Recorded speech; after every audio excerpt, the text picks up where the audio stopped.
देहरादून से घर लौट रहे दंपत्ति की यात्रा अचानक ऐसे रहस्य में बदल जाएगी, ये किसी ने सोचा भी नहीं था। रात भर साथ सफर कर रहे पति की जब नींद खुली तो पत्नी सीट से गायब थी।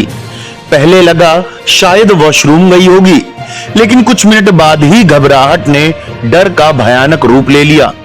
पूरी ट्रेन छान मारी गई, यात्रियों से पूछा गया, हर कोच देखा गया, लेकिन पत्नी का कोई पता नहीं चला। बाद में मोबाइल की आखिरी लोकेशन रेलवे ट्रैक किनारे मिली तो परिवार के होश उड़ गए। यह मामला कानपुर के नौबस्ता निवासी हॉल निवासी ग्रेटर नोएडा मनीष अग्रहरी और उनकी पत्नी प्रज्ञा सिंह से जुड़ा है। दोनों केदारनाथ धाम की यात्रा कर लौट रहे थे। परिवार के मुताबिक दर्शन के बाद दोनों देहरादून पहुंचे और वहां से महानंदा एक्सप्रेस में सवार होकर दिल्ली होते हुए घर लौट रहे थे। रात में दोनों ट्रेन में सोए थे। मनीष अग्रहरी के मुताबिक जब ट्रेन मुजफ्फरनगर पहुंचने वाली थी तभी उनकी आंख खुली। उन्होंने देखा कि पत्नी प्रज्ञा सीट पर नहीं है। शुरुआत में उन्हें लगा कि शायद वह वॉशरूम गई होंगी। उन्होंने इंतजार किया, लेकिन काफी देर तक जब वह वापस नहीं लौटी तो बेचैनी बढ़ गई। मनीष तुरंत अपनी सीट से उठे और पूरे कोच में तलाश शुरू की। आसपास बैठे यात्रियों से पूछा, ट्रेन के दूसरे डब्बों में जाकर देखा, लेकिन कहीं कोई जानकारी नहीं मिली। कुछ देर बाद ट्रेन के अंदर ही अफरा तफरी जैसा माहौल बन गया। पति का कहना है कि प्रज्ञा बिना बताए कहीं नहीं जाती थी। उनके पास ना तो ज्यादा पैसे थे और ना कोई दूसरा साधन। ऐसे में अचानक गायब हो जाना परिवार को डरा रहा है। लेकिन अपडेट ये है कि केदारनाथ की यात्रा से लौटते समय नंदा देवी एक्सप्रेस से रहस्यमयी परिस्थितियों में गायब हुई कानपुर की प्रज्ञा सिंह सुरक्षित मिल गई हैं।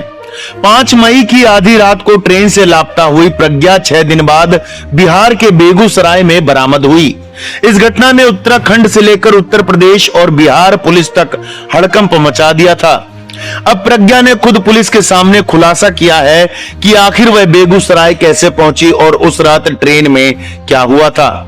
लक्सर एसपी देहात शेखर चंद्र सुयाल के अनुसार प्रज्ञा की बरामदगी के बाद जो सच सामने आया वह चौंकाने वाला है। शुरुआती जांच में अपहरण या किसी हादसे की आशंका जताई जा रही थी, लेकिन प्रज्ञा ने बताया कि ट्रेन में सफर के दौरान उसका अपने पति मनीष से किसी बात को लेकर तीखा झगड़ा हुआ था। अनबन इतनी बढ़ गई कि प्रज्ञा ने गुस्से में मनीष को सबक सिखाने का फैसला किया। जब मनीष अपनी सीट पर सो गया तो प्रज्ञा चुपचाप ट्रेन से नीचे उतर गई। गुस्से में उसने यह भी नहीं देखा कि वह किस स्टेशन पर है और कौन सी ट्रेन कहां जा रही है। पुलिस पूछताछ में प्रज्ञा ने बताया कि वह स्टेशन पर खड़ी एक दूसरी ट्रेन में बिना टिकट ही चढ़ गई थी। उसे उस वक्त अंदाजा भी नहीं था कि यह ट्रेन उसे सीधे बिहार ले जाएगी। जब वह बिहार के बेगूसराय पहुंची तब उसे अपनी स्थिति का एहसास हुआ। वहां पहुंचने के बाद उसने अपनी मां को फोन किया और जानकारी दी कि वह सही सलामत है, जिसके बाद पुलिस ने तकनीकी सर्विलांस की मदद से उसे लोकेट कर लिया। पुलिस ने प्रज्ञा को बरामद करने के बाद उसके परिजनों को सौंप दिया है।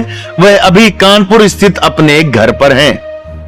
पुलिस का कहना है कि यह मामला पूरी तरह से पारिवारिक विवाद और गुस्से में उठाए गए कदम का है।